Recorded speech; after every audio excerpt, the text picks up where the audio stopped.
Ayatollah Ali Khamenei హత్య పట్ల ఇరాన్లో భిన్నాభిప్రాయాలు వ్యక్తమవుతున్నాయి.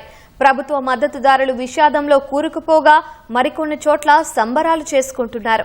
ఖమేనీ మద్దతుదారులు వ్యక్తిగతంగా సంతాపం ప్రకటిస్తున్నారు. ఇరాన్లోని రెండో అతిపెద్ద నగరం షియా ముస్లింల ప్రధాన యాత్రా స్థలం మషద్లోని ఇమాం రెజా మందిరంపై నల్ల జెండాను ఎగురవేశారు.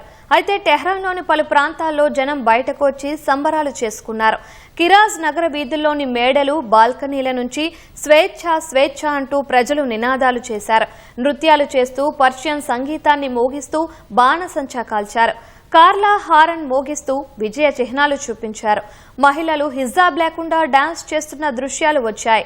లాస్ ఏంజల్స్, లండన్, మెల్బోర్న్ వంటి ప్రాంతాల్లోనూ ఇరాన్ ప్రవాసులు వేడుకలు చేసుకుంటున్నారు.